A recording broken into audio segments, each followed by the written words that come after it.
tinig ng ating kasaysayan, ang tinig ng mga bayani na tulad ni Crisostomo Ibarra at Maria Clara, pati na rin ang mga paninindigan na nagbubukas ng ating mga mata sa tunay na kalagayan ng bayan.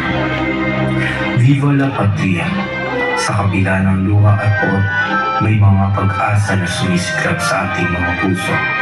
Este es un cuento de amor y justicia. Sa bawat linya at kilos, maririnig ninyo ang tinig ng ating mga bayan, ang mga sugat ng nakaraan at ang pag-asa ng pagbabago. Ang kwentong ito ay paanyaya sa bawat isa na balikan ang ating pinagdaan upang mas lalo nating pahalagahan ang kalayaan at katanungan na ating hinahamay.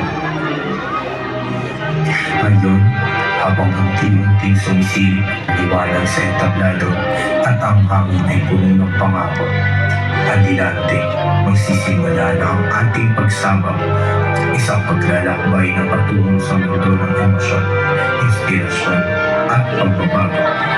Muli, magandang gabi at bienvenidos sa ating pagtatanghal ng Noliling Tangere.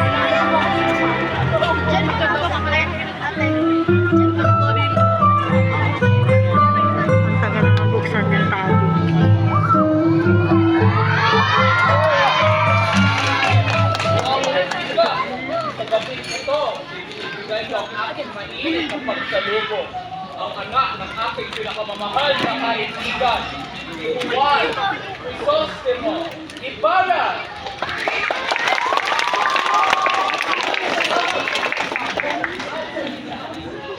Dapat meron silang may... Dito, meron nga dapat. Dapat may ganun nga sila dapat. Din kasi, hindi ka Bakit ka pa nagkaintito? Nangangatog yung ano ko.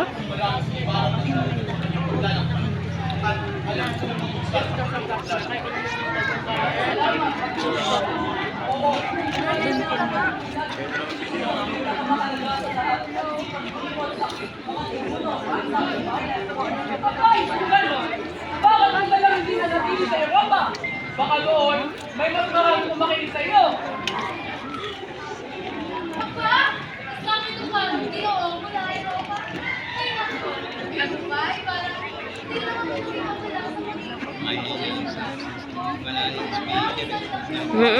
Dapat yung ano, meron dito dapat. Yung mic, Hindi pa lang matuwa sa naka-open yung mic.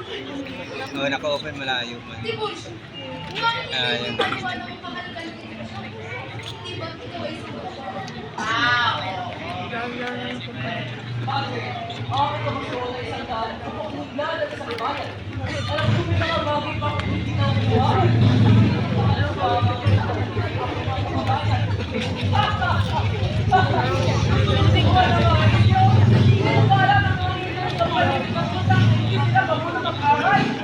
Ay, naku. Manalitin din niya. Ito yung aral sa iyo.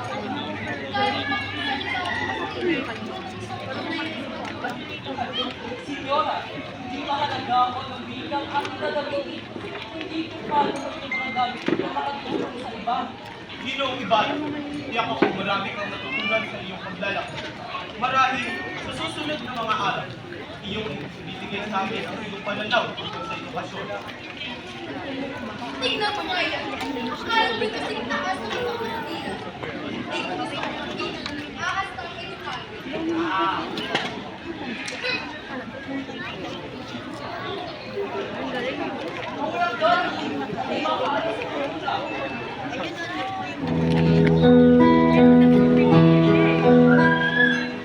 Mag-ingat ka, binata.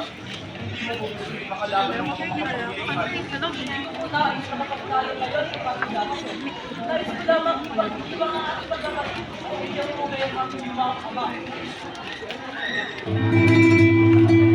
Sa gitna ng magarbong pigpig at pagbaligong matang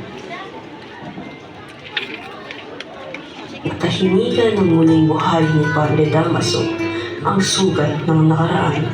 Sa kanyang mapalirang pananalita, hinamak ang alaala ni Don Rafael ng ama ni Ibarra sa harap ng madla.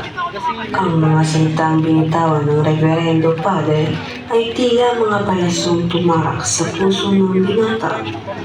Ngunit pilit niyang nunugin ng pahit ang bawat salitang sumugat sa kanyang pagkatao, sapagkat alam niyang sa harap ng makamundong kapangyarihan, ang galit ay maaaring maging apoy na mawasak sa kanyang mga pangarap.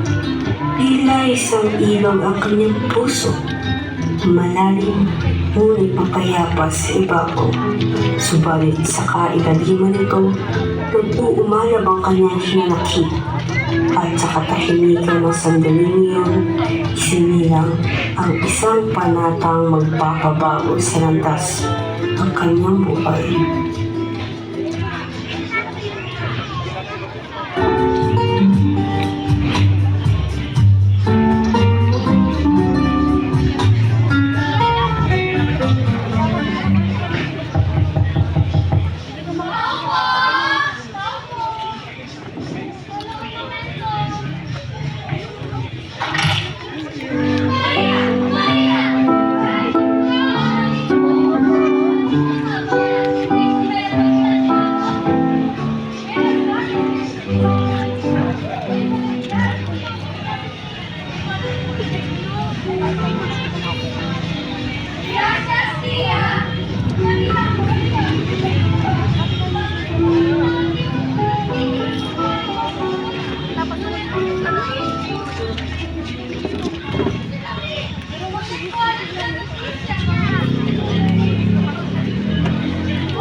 Parang buhay. Dapat malakas kasi yung ano nila, no? Tinan mo yung mic kasi ang layo. Yung mic, hindi na sumaliwa na yung mic. Oo nga.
Malaking karangalan ang iyong pagbabalik mula sa Europa.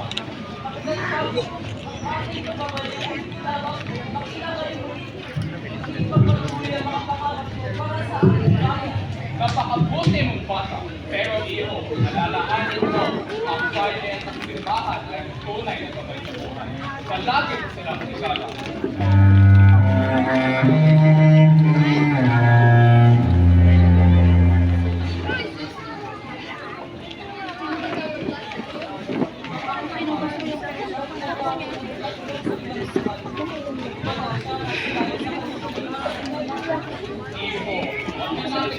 Ay. May mic dito dapat. Pamasal na kayo, bumuo ng isang masayang pamilya.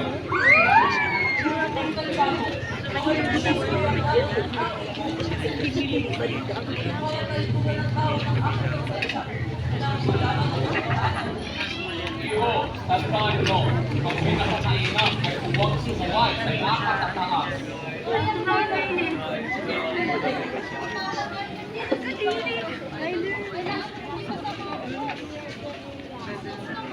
Kahit anong mangyari, manatili ka lang. Buhay sa'yo lagi.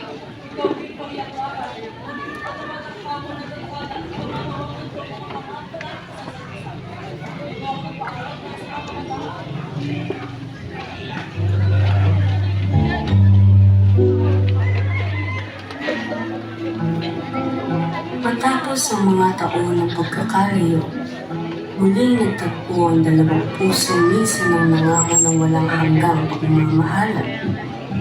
Si Maria Clara at Crisostomo Ibarra.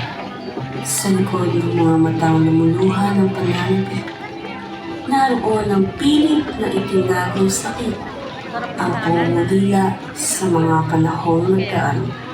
Ngunit sa gitna ng muling pagtitigan ng kanilang mga mata, naroon ang ama ni Maria, bitbit ang panukala, isang kasunduan ng pag-iisang dibdib, isang pag-asa ng tahimik na kinabukasan, isang tahanang puno ng pagmamahalan.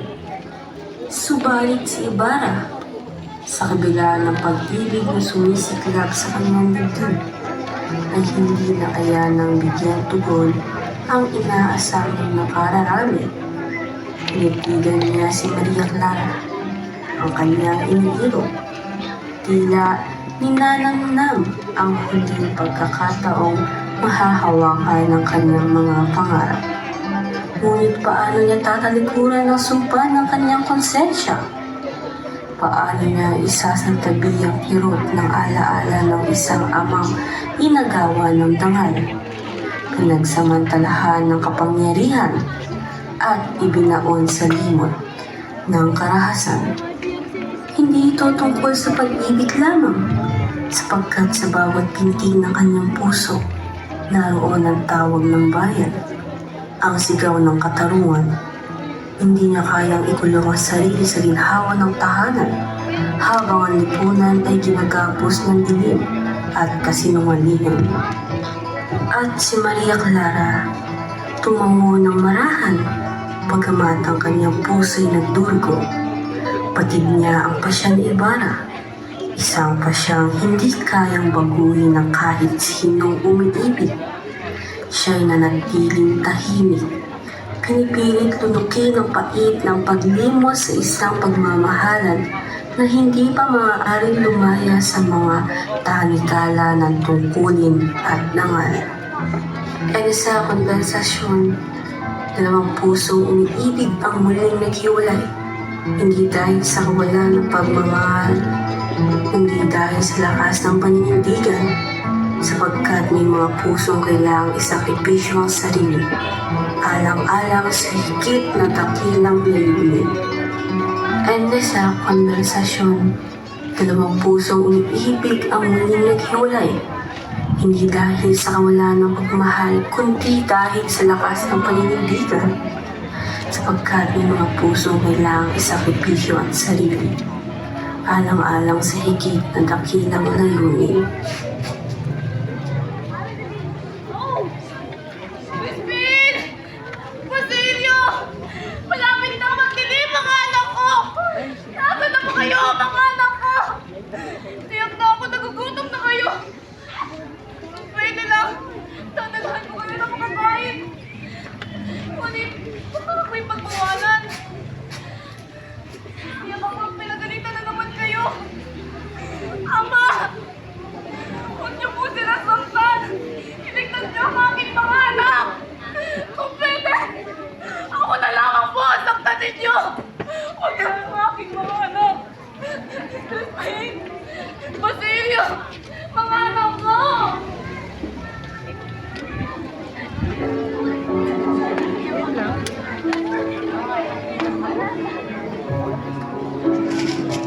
Ama, narito ako.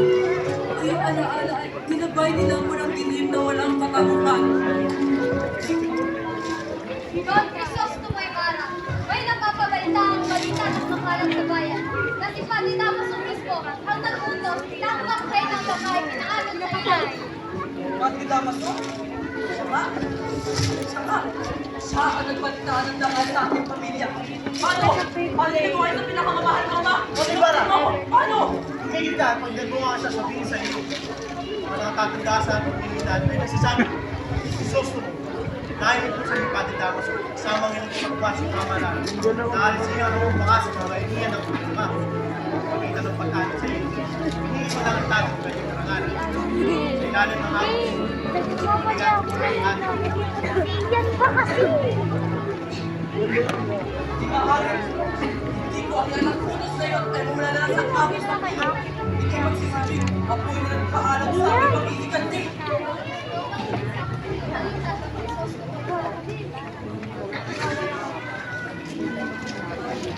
Sa katahimikan ng gabi, ilandas ni Crisostomo Ibarra ang himlayan patungo sa alaala ng kanyang ama. Bitbit ang panalangin ng isang anak na sabik na maghandog ng paggalang. Ngunit ang kanyang mga matay na puno ng pagdududa, ang puntod tila may kakaiba. Sa lilim ng puno ng pagdadalamhati, isang balita ang naghayag ng isang katotohanang nagpalublok sa kanilang kaluluwa. Pinahukay, pinadungaw sa karinlan, at inialod sa ilog. Ang labi ng ama na dapat sana'y nanahimik na sa piling ng lupa, naging biktima pa rin ng kawalang hiyaan ng makapangyarihan sa isang utos ng isang taong dapat kumabay sa mga kaluluwa. Isang pari, si Padre Damaso, tinanggalan ng dangal, tinapo na parang walang halaga ang ama ni Ibarra. At sa mga salitang narinig, unti-unting nag-alab ang apoy sa kanyang puso. Ang pait ng pagkakait sa kanya ng katarungan ay naging bilhin ng hinanakit. Ang sugat ng kahapon ay muling bumuka, at ang dugo ng pagdurusa ay muling lumalon. Ang anak na nagbalik upang maglingkod ay ngayon unti-unting nagiging isang aninong maghahanap ng katotohanan at katarungan. Sa gabing iyon, sa tabi ng mga batong saksi sa kanyang pagkaduro, isinilang ang isang bagong Ibarra. Isang Crisostomo na hindi lang umiibig, kundi isang Ibarra na mag-aalab upang magwakas ang tanikala ng mapanigil.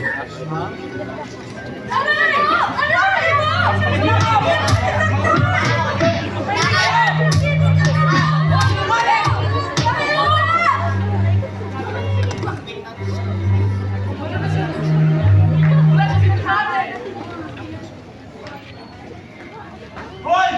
Tumigil ka! Hanggang kailan magdurusa ang mga walang sala? Hanggang kailan mananatiling buo ang langit sa sigaw ng mga api?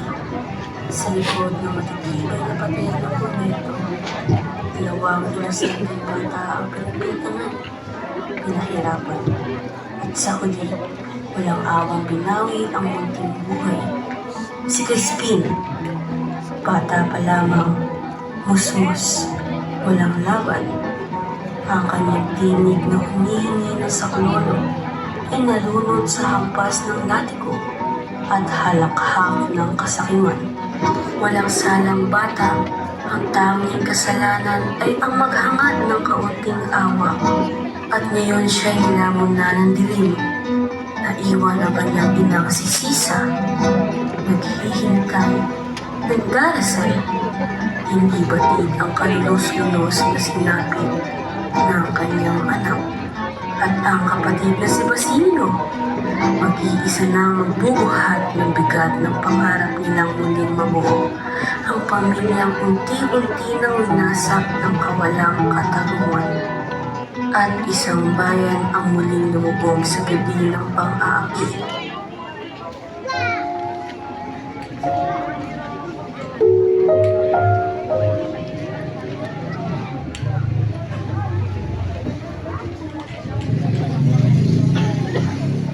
Anak, ang kaalaman ay hindi dapat pagsabi. Gusto ko sana magpatay para sa inyo. Gusto ang magiging kayo ng bayan. Pinuso ko tayo. Para na po kayong baliw. Sobrang ideya ninyo. Maaaring sabihin baliw ang ilan. Minsan lang sa pagkilang sa inyo. At kung nila sa ito ang sa taong ordinaryo, doon ang pamababay sa ating bayan. Paano po namin matutuhan ang mga aral na iyon sa inyong paaralan? Dito, tunad dito ang tamang pag-iisip, tamang nagpapapad sa bayan. Huwag kayo matangkap ng pag-iisip na ito ang nagpapapag sa ating bayan natin sa inaharap. Sige po, Pilosopo. Subukan po namin maging masuling mag-aaral at isubuhay inyong mga aral. Ayaw, nasa Florida. Tandaan mo, bayan.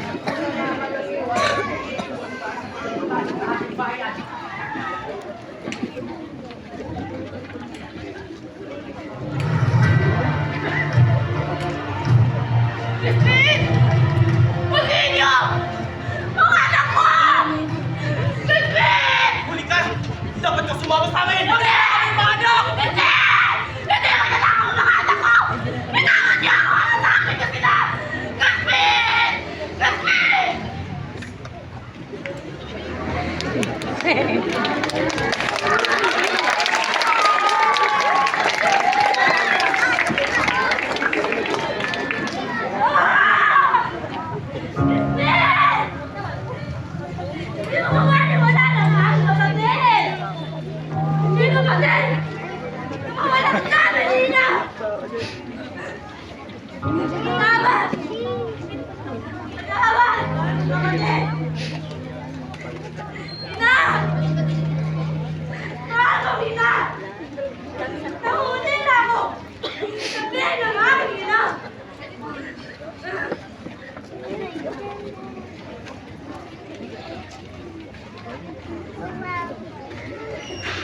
Mga kabataan, isang ayon ba kayo sa aking pinapakaling paaralan? Sangayon kami sa'yo! Nalibara! Sangayon tayo! Sangayon tayo! Mabarapati ko ikay tulungan sa iyong naisin, Don Ibarra. Narito ako para ikay suportan pagkakamit ang pagbabago sa ating bayan. Hindi ang pamana ako. Parang, Tingnan mo ang paligid na yan! Napakakalat! Napakainit! Tsaka, nakapadumi ang kasihan ko! Basilio! Mga anak ko! Ikaw! Nakita mo ang mga anak ko! Ano ba? Tawag mo ako! Kadiri! Ano kayaan mo nga siya? Baliw! Wait! Basilio! Mamamaywan! Ikaw ka lang anak! Basilio! Teka lang! Ganyan mga anak ko! Nakita ako ng baro-baro! Tsaka maganda ng kulay, hindi ba? Gaya ng pangako ni Ama, uuwi na tayo sa ating tahanan. Kain tayo ng matasarap. Hindi ba, Crispin? Bakit namumutla ka? Ikaw, Basilio! Bakit may sugat ka? Kayo may sinasaktan sa... Ay, sabihin niyo sa akin na ako ay noon lahat! Padre! Padre, wag! Wag! Huwag mo saktan ang aking mga anak! Ako na lang! Ako na lang ang saktan ninyo! Huwag niyo ka lang!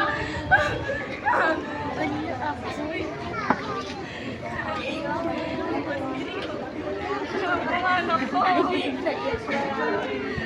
yan! Basilio!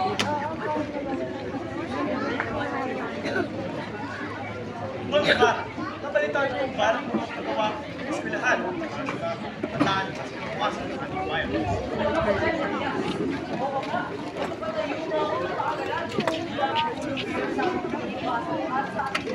mm. Ikay ang nakusahan sa pagdalo ng reliyon. Ano naman yun?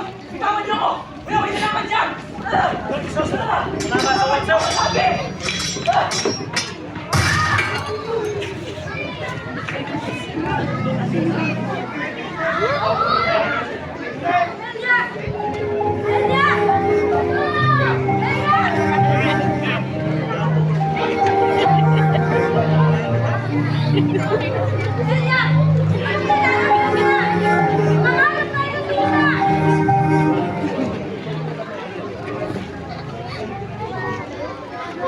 Sa isang bayang nilamon ng pangamba at mula sa katotohanan, si Crisostomo Ibarra, ang anak ng bayan, ngayon itinuloy ng away, inakusahan ng sedisyon, tinawang taksil, ang kanyang panigaling para sa pag-unlad at liwanag, sinukulaan ng duda at Nangangatog ako. ngunit sa gitna ng kadiliman na may isang tinig na hindi nagkatutulong mag-alay ng sarili. Dapat ang talaga yung nagahan nila na.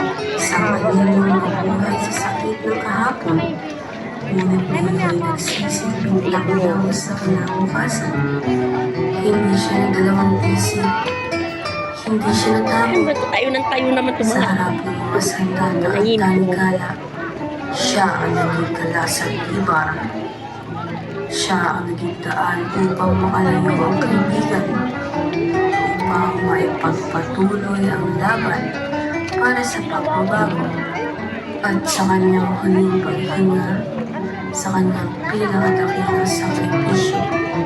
Pinigan niya sa hangin upang kayo, upang hindi na kayo umasa sa isang Lapit na. likas. Lapit na. Sa gabi na isang pag-asa ang nagpatuloy sa pagtakas at isang bayani ang maglaho sa dilim upang maghasik ng liwanag para sa kalamukasan ng bayan.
Sa mga sandaling ang puso'y umaasa, dumarating ang balitang babasag sa katahimikan.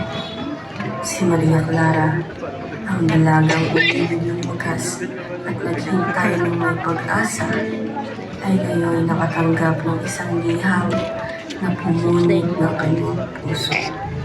Ang kanyang mahal, si Ibarra, wala na. Isang balitang humugot ng huling hininga ng kanyang pag-asa. Isang aninong dati nagbibigay liwanag sa kanyang mga pangarap, ngayon tuluyang naglaho, at sa pagpatak ng kanyang luha, kasabay ang pagdilim ng langit, tuluyan nang nilimot ni Maria Clara ng kawalan. Ang pag-ibig na minsa'y nagbigay saysay sa kanyang buhay, ngayon nag-isugat na hindi na kailanman maghihilom. At sa huling pagkakataon, tinanaw niya ang malawak na langit, hinanap at tinig ng kanyang minamahal, ngunit ang tugon ay katahimikan. Sa katahimikan, naroon ang kirot ng pagkawala, at sa pagdilim ng entablado, iniwan niya ang mundo upang yakapin ng walang hanggang kalungkutan.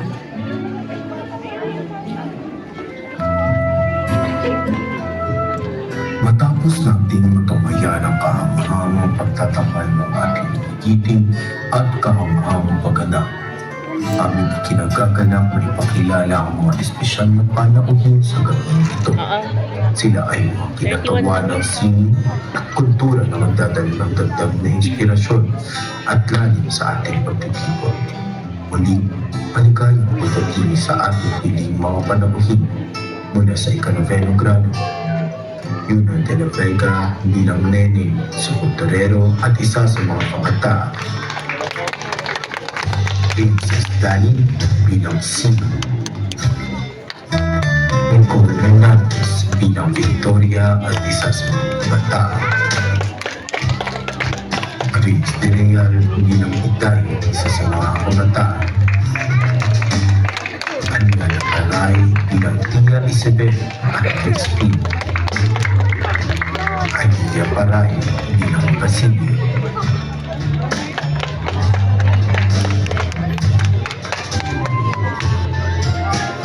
Samantha Javier bilang Doña Victorina. Dahil picture mo. Picture mo sila lang. Emanuel Espiritu bilang Don Tiburcio. Gian de Vera bilang Tiburcio Potasio.